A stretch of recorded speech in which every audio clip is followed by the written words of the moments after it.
Bismillahirrahmanirrahim. Assalamualaikum warahmatullahi wabarakatuh.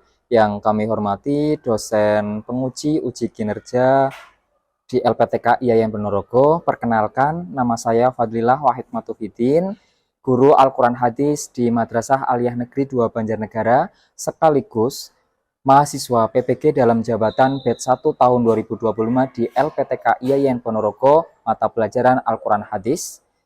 Insya Allah pada hari ini, tanggal 8 Mei 2025, saya akan membuat video pembelajaran dengan materi Quran Surat Al-Baqarah ayat 172 sampai dengan 173 tentang makanan yang halal dan baik di kelas 11-12 dengan metode pembelajaran problem based learning.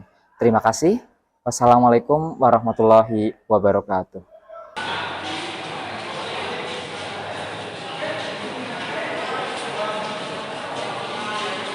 Assalamualaikum. Waalaikumsalam warahmatullahi wabarakatuh.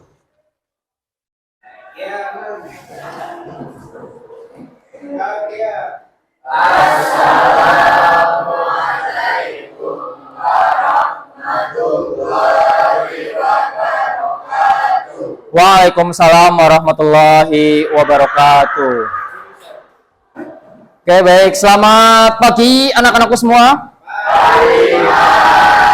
Sebelum nanti kita memulai pembelajaran pada hari ini, kita mulai dengan berdoa terlebih dahulu. Silakan Mas Carlos bisa dipimpin untuk berdoa terlebih dahulu.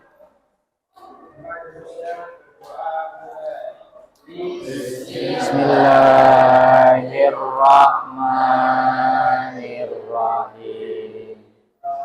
Raditu billahi rabban. Sehat semuanya? Alhamdulillah, luar biasa. Allah. Oke, baik. Sepertinya cerah-cerah sekali ya hari ini, pagi ini untuk wajah-wajah kalian. Mudah-mudahan kalian juga semangat mengikuti pelajaran yang akan kita pelajari bersama-sama di hari ini. Gitu ya? Oke, untuk kerapihan insya Allah sudah rapi semua. Sudah bersih semua kelasnya. Jadi selanjutnya yang ningsih. Oke, hadir Argo Alvinsa, Aris Hoirul, Ayu Febrianti, Balkis, Carlos, Dwi Purwati, Vika Nur. Oke, baik, berarti hari ini yang nggak hadir 3 ya. Sakit semua ya. Oke, terima kasih. Mudah-mudahan yang hari ini sakit segera diberikan kesembuhan oleh Allah Subhanahu wa taala. Allahumma amin. Baik, teman-teman semua. Pertemuan sebelum Quran Surat Al-Baqarah ayat 168 sampai 169 yang di dalamnya ada perintah suruh ngapain? Perintah makan makanan yang halal dan juga baik. Nah, sebelum kita lanjutkan untuk materi di hari ini, saya mau tanya dulu nih. Silakan Mbak Siska. Oke, izin menjawab. Ya. Makanan yang halal adalah makanan yang diperbolehkan oleh umat Islam, meliputi zat yang ada di dalamnya dan juga hakikatnya. Hakikatnya meliputi cara pendapatannya dan juga cara penyembelihan hewan serta makanan yang thayyiban, yaitu makanan yang halal dan baik bagi umat Islam. Terima kasih. Oke, terima kasih Mbak Siska. Tepuk tangan buat Mbak Siska. Sudah menjawab terkait dengan makanan yang halal itu yang seperti apa. Nah, selanjutnya saya tanya nih, selain ada makanan yang halal, ada juga makanan yang harus baik atau thayyib. Nah, pertanyaan saya coba, ini mengulang yang pertemuan sebelumnya. Makanan yang thayyib atau yang baik itu yang seperti apa? Coba ada yang bisa? Oke, silakan Mas Faiz. Dijawab makanan yang baik itu yang seperti apa? Izin menjawab, makanan yang baik adalah makanan yang tolak ukurnya dari kesehatan dan kondisional dengan tubuh manusia, yaitu tergantung pada cocoknya kesehatan dan usia masing-masing. Oke, terima kasih buat Mas Nur Faiz atau Faiz, mohon maaf. Silakan berduduk, tepuk tangan buat Mas Faiz atas jawabannya. Nah, untuk pelajaran pada hari ini akan saya sampaikan terkait dengan dalil yang selanjutnya. Quran surat apa teman-teman? Al-Baqarah ayat 172 sampai dengan 173. Yang nanti tujuannya adalah kalian semua, kita semua nanti bisa memahami apa yang ada di Quran surat Al-Baqarah 172 sampai 73, dan juga nanti kalian bisa mengaplikasikannya dalam kehidupan sehari-hari. Oke, selanjutnya silakan kalian boleh lihat yang ada di depan ataupun yang ada di LKS atau yang di buku paket. Nanti kita baca bersama-sama terlebih dahulu. Boleh kita mulai? Boleh. Kita baca bersama-sama yang Al-Baqarah 172 173, ta'awudz bersama-sama. 1 2 3. A'udzubillahi minasyaitonirrajim. Bismillahirrahmanirrahim. Ya ayyuhalladzina amanu kulu min thayyibati ma razaqnakum washkuru lillahi in kuntum iyyahu ta'budun. Innama harrama alaikumul maitata waddama wa lahmal khinziri wa ma uhilla bihi li ghairillah famanit turra ghaira bahin wala. Nah, teman-teman yang tadi sudah membaca bersama-sama apa yang tadi lafal Quran surat Al-Baqarah ayat 172 sampai dengan 173. Selanjutnya saya minta satu anak ada yang membacakan terjemah dari Quran surat Al-Baqarah 172 dan 173 tersebut. Silakan angkat tangan siapa yang mau membacakan dari terjemah tersebut. Oke, silakan Mas Carlos, dibaca terjemahnya seperti apa. Yang kami berikan kepadamu, dan bersyukurlah kepada Allah jika benar-benar kepadanya kamu menyembah. Sesungguhnya Allah hanya mengharamkan bagimu bangkai, darah, daging babi, dan binatang yang ketika disembelih disebut nama selain Allah. Tetapi barang siapa dalam keadaan terpaksa atau memakannya sedang dia tidak menginginkannya dan tidak pula melampaui batas, maka tidak ada dosa baginya. Sesungguhnya Allah Maha Pengampun lagi Maha Penyayang. Oke, baik, terima kasih buat Mas Carlos yang sudah membacakan terjemah dari Al-Baqarah 172 173. Nah, selanjutnya teman-teman, dari dua ayat terjemahan yang tadi sudah kalian baca, akan makanan dari rizki yang baik. Berarti dari segi apa? Hakikat. Oke, betul. Selanjutnya yang kedua, ini ada apa teman-teman? Ada yang bisa menyampaikan di poin yang kedua? Silakan angkat tangan. Yang nomor 2, poin yang kedua ini 173, kira-kira apa yang ada di situ? Silakan, ada yang mau menjawab? Fadil, silakan bisa dijawab. Poin-poin yang ada di 173, boleh berdiri. Di situ ada makanan-makanan yang diharamkan. Contohnya ada apa saja? Makanan yang diharamkan oleh Allah. Oke, baik teman-teman, selanjutnya setelah kita tadi membaca lafal dan juga terjemah dari ayat Al-Baqarah 172 173, selanjutnya kita coba melihat dan mengamati video yang sudah saya siapkan. Silakan kalian nanti amati dan kaitkan dengan dalil yang sudah kita pelajari bersama-sama. Sudah siap? Siap, oke, silakan diperhatikan. Era globalisasi banyak berpengaruh terhadap kehidupan manusia, tak terkecuali terhadap kaum muslim. Karenanya banyak orang yang mengatakan, Yang haram saja susah, apalagi yang halal. Satu ungkapan yang menggambarkan rendahnya kondisi keimanan dan keyakinan terhadap rahmat dan rezeki Allah. Padahal harta haram sangat berpengaruh sekali dalam hidup seorang muslim, baik mempengaruhi ibadahnya, keberkahan hidupnya, dan kebahagiaannya.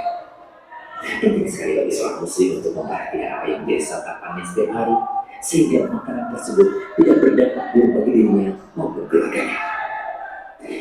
Berikutnya dirangkum dua hal pengaruh dari makanan yang haram. Pertama, makanan haram mempengaruhi doa. Dari Abu Hurairah, Nabi SAW mendapat siksaan di akhirat karena dagingnya berasal dari yang haram. Semoga setelah mengetahui hal ini, kita menjadi lebih perhatian terhadap setiap makanan dan minuman yang masuk ke mulut dan perut kita. Jangan lupa kunjungi Rumah Istri. Oke, baik teman-teman, sudah disaksikan bareng-bareng ya terkait dengan video yang tadi sudah saya tampilkan. Selanjutnya, ada nggak dari kalian yang mau menanggapi kaitannya antara yang tadi sudah saya sampaikan di video dengan pembelajaran kita Al-Baqarah 172 173? Silakan angkat tangan. Oke, silakan Mas Carlos. Oke, izin memberikan tanggapan Pak Fadil dan teman-teman. Setelah melihat video yang disajikan oleh Pak Fadil, saya merangkum beberapa poin di sini. Yang pertama, video tersebut adalah ada kaitannya dengan Quran surat Al-Baqarah ayat 172 dan 173 yang tadi kita sudah membacanya secara bersama-sama. Jadi poin pertama itu di situ adalah ada perintah kepada kita, tentunya orang-orang yang beriman, untuk makanlah dari rezeki yang baik seperti itu. Dan poin yang kedua, Allah juga mengharamkan beberapa seperti daging, darah, dan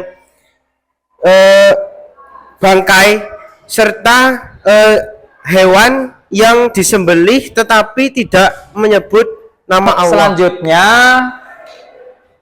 kita lanjutkan pembelajaran hari ini dengan diskusi kelompok. Akan saya bagi menjadi 4 kelompok, yaitu kelompok 1, kelompok 2, kelompok 3, dan juga kelompok 4. Silakan nanti dari masing-masing kelompok untuk berdiskusi dengan apa yang akan saya berikan tugasnya ke masing-masing kelompok tersebut. Dan jangan lupa nanti kalian menentukan dari masing-masing kelompok tersebut ketua kelompoknya. Jelas? Selanjutnya saya panggilkan dari kelompok 1 maju ke depan salah satu untuk mengambil tugasnya.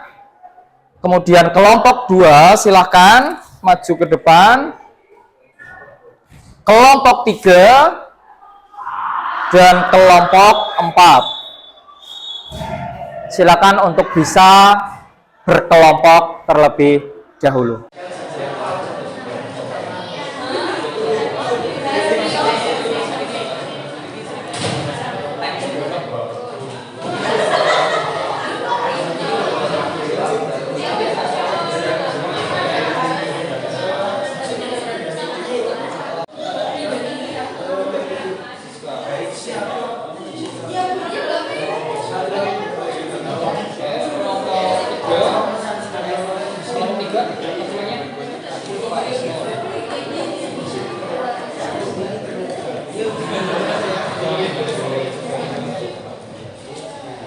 Sudah selesaikah diskusinya? Sudah. Oke, kalau sudah selesai, tinggal selanjutnya saya minta nanti mempresentasikan hasil diskusi dari masing-masing kelompoknya, urut dari kelompok 1, kelompok 2, kelompok 3, dan kelompok 4. Saya persilahkan yang pertama adalah kelompok 1 terlebih dahulu. Ada siapa yang mau menyampaikan? Silakan acungkan tangan. Oke, Mbak Nazwa, silakan disampaikan hasil diskusinya. Assalamualaikum warahmatullahi wabarakatuh. Waalaikumsalam warahmatullahi wabarakatuh. Saya akan menjelaskan tentang pengertian bangkai. Bangkai adalah tubuh makhluk hidup, terutama hewan yang telah mati secara alami, tidak disengaja atau bukan karena proses penyembelihan yang sah. Pengertian dalam Islam, hewan yang mati tanpa disembelih secara syariat Islam, yaitu tidak disebut nama Allah saat penyembelihan, atau mati karena sebab selain penyembelihan yang sah. Jenis bangkai yang dihalalkan adalah ikan atau semua jenis hewan laut. 2. Belalang. Terima kasih.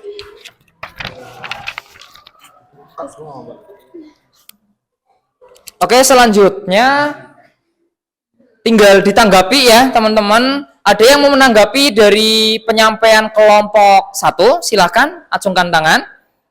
Oke, dengan Mbak Saisa, silakan Mbak Saisa tanggapi atau tanyakan apa yang mau ditanyakan dari kelompok 2. Silakan. Ya baik, saya akan izin menanggapi. Bagaimana pandangan kesehatan dari bangkai tersebut? Sudah, gitu aja.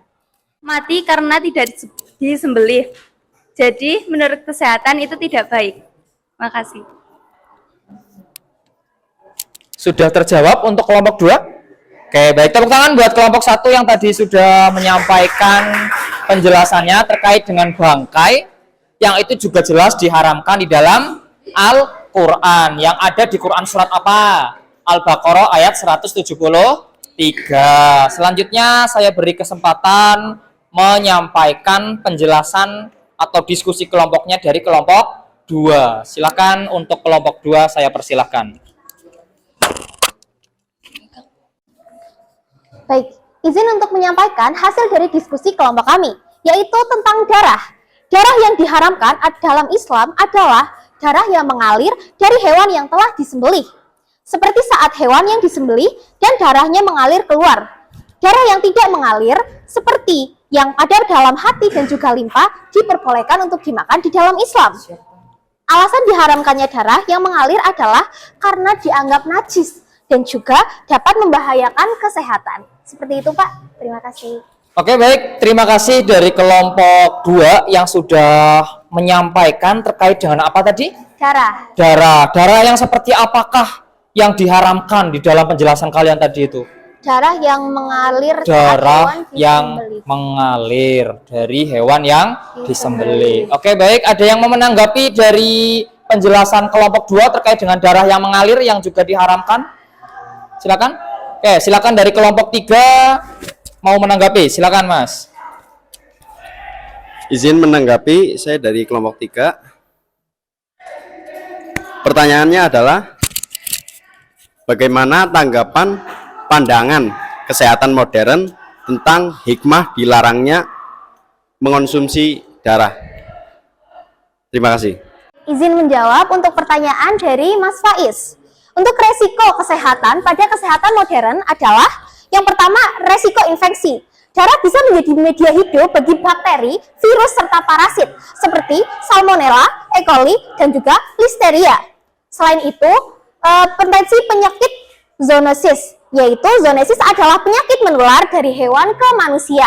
Bisa jadi karena konsumsi darah, yaitu darah mentah atau darah setengah matang. Dan yang ketiga, ada kadar zat besi yang terlalu tinggi. Darah mengandung zat besi heme yang berjumlah terlalu besar. Konsumsi berlebihan bisa menyebabkan hemosidosis, yaitu penumpukan zat besi di tubuh. Masalah pada penderita hemokromotis, dan juga tidak higienis ketika dikonsumsi oleh manusia. Apakah terjawab? Oke, terima kasih. Oke, baik. Terima kasih atas penjelasan, pertanyaan, dan juga tanggapannya kembali dari kelompok 2. Tepuk tangan buat kelompok 2. Oke, selanjutnya yang akan mempresentasikan hasil diskusinya ada dari kelompok 3 yang akan diwakilkan oleh Mas Faiz Nur. Oke, silakan Mas Faiz Nur. Bagikan kepada kelompok kami tentang daging babi. Daging babi termasuk makanan yang diharamkan dalam Al-Quran. Allah tidak menyebut alasan-alasan mengapa daging babi diharamkan, tetapi sebagai orang yang beriman, menerimanya penuh menerimanya penuh keyakinan. Jika kita mencari hikmah bukan karena hendak mengubah hukum, tetapi untuk mengeluarkan hukum tersebut, diharamkannya daging babi dapat menghindarkan kita dari kotoran dan penyakit yang ditularkan melalui babi itu sendiri. Terima kasih. Oke, baik. Terima kasih atas pemaparan yang disampaikan oleh kelompok 3 terkait dengan diharamkannya daging babi. Ada yang mau menanggapi dari penyampaian kelompok 3 terkait dengan daging babi? Silakan. Dari kelompok 4 mungkin mau menanggapi? Ada? Oke, silakan. Izin menanggapi pernyataan yang telah disampaikan oleh kelompok 3. Saya pikir Allah tidak akan melarang suatu hal tanpa ada sebabnya. Jadi saya ingin tahu kenapa daging babi itu dilarang oleh Allah. Mungkin itu pertanyaan saya. Menjawab tanggapan dari Mas Idos atau Firdaus, intinya di dalam Al-Quran itu tidak disebutkan alasan-alasan mengapa daging babi diharamkan. Tetapi sebagai seorang muslim yang beriman, kita harus menerimanya dengan penuh keyakinan. Dan pasti ada hikmah di balik dilarangnya daging babi diharamkan. Oke, baik. Terima kasih atas jawabannya. Iya, betul teman-teman yang disampaikan oleh Mas Faiz. Memang disebutkan di situ, di dalam Al-Quran itu tidak dijelaskan secara detail alasan mengapa daging babi itu diharamkan. Tapi sebagai seorang yang beriman, kita harus yakin dan percaya ketika itu diperintahkan oleh Allah SWT harus kita taati dan laksanakan. Sama halnya pertanyaan, mengapa sholat subuh 2 rakaat? Betul tidak? Kenapa kok enggak 3 rakaat saja? Kenapa enggak 4 rakaat saja? Itu perintah dari Allah 2 rakaat. Sama halnya ketika babi itu diharamkan di dalam syariat Islam oleh Allah Subhanahu wa Ta'ala. Walaupun kalau misal kita lihat dari segi kesehatan, bisa juga kesehatan atau kandungan yang ada dalam daging babi itu ada kandungan-kandungan yang memang membahayakan tubuh manusia. Seperti itu tambahan dari saya. Terima kasih atas penjelasan dari kelompok 3 dan yang terakhir tinggal kelompok 4. Silakan dijelaskan materinya tentang apa ini yang disampaikan oleh kelompok 4. Silakan. Sama Mas Carlos lagi ya. Silakan Mas Carlos. Sebelumnya izin teman-teman menyampaikan hasil pemikiran dari kelompok kami yang diberikan pertanyaan binatang yang salah dalam penyembelihan itu seperti apa. Jadi kami berdiskusi sebab diharamkannya binatang itu ya salah satunya dari faktor penyembelihan yang salah. Kenapa? Karena dalam penyembelihan tersebut itu tidak menyebut nama Allah atau di situ menyembelih tapi menyebut nama selain Allah, seperti contohnya berhala seperti itu. Dan demikian menyebut nama asma Allah ketika itu berarti memberantas kemusyrikan, suatu pemberitahuan bahwa dialah yang memperkenankan untuk menyembelih, berarti meniadakan perkenaan ini dan dia berhak melarang makanan binatang yang disembelih itu. Oke, baik, terima kasih atas penjelasan dari kelompok 4. Sudah cukup berarti ya? Sudah semuanya presentasi. Ada yang mau menanggapi?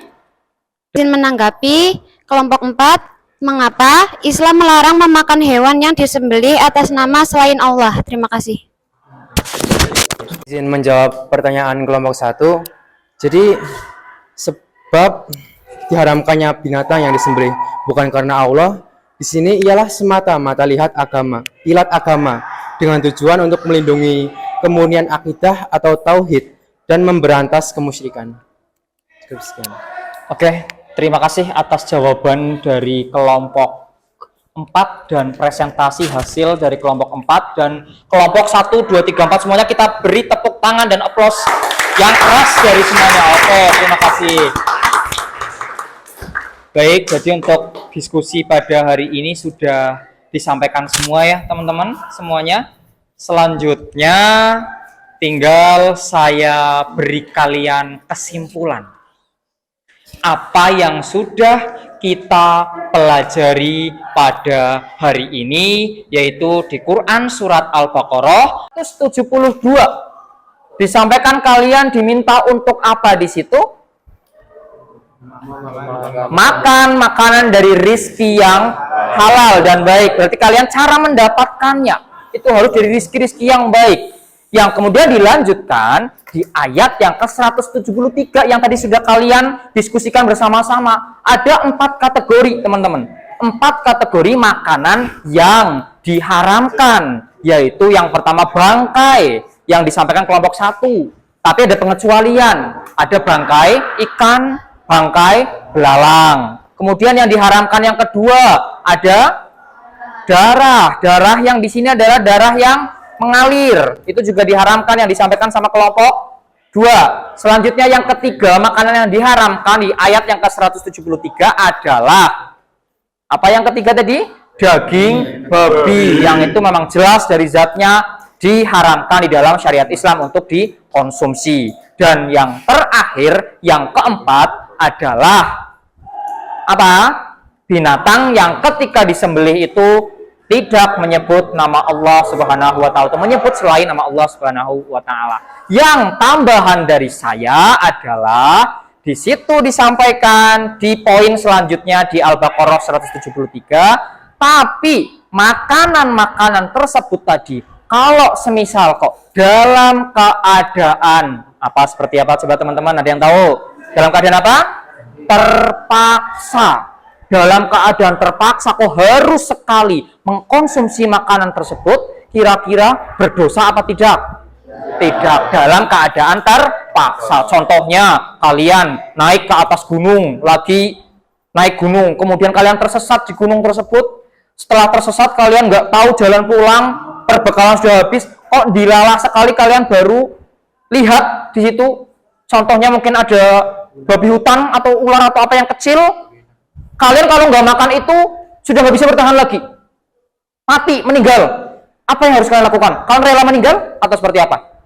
Dalam keadaan terpaksa boleh memakan makanan yang tadi sudah disampaikan, hanya dalam keadaan terpaksa saja. Begitu ya teman-teman ya, yang sudah kita pelajari hari ini. Kesimpulan dari saya. Yang selanjutnya kita berharap semua sebagai seorang muslim setelah mempelajari dalil tersebut harus bisa lebih selektif lagi, memilih-milih lagi makanan-makanan yang boleh dimakan, yang baik untuk dimakan, yang dihalalkan dan yang diharamkan itu seperti apa dalam kehidupan sehari-hari. Betul? Karena tadi juga disampaikan di dalam videonya, ternyata itu berpengaruh juga terkait dengan doa-doa yang kita panjatkan seperti itu. Baik, cukup. Terima kasih. Yang selanjutnya akan saya bagikan lembar kerja yang nantinya kalian kerjakan masing-masing. Silakan nanti bisa dibagikan ke teman-teman yang ada di belakangnya.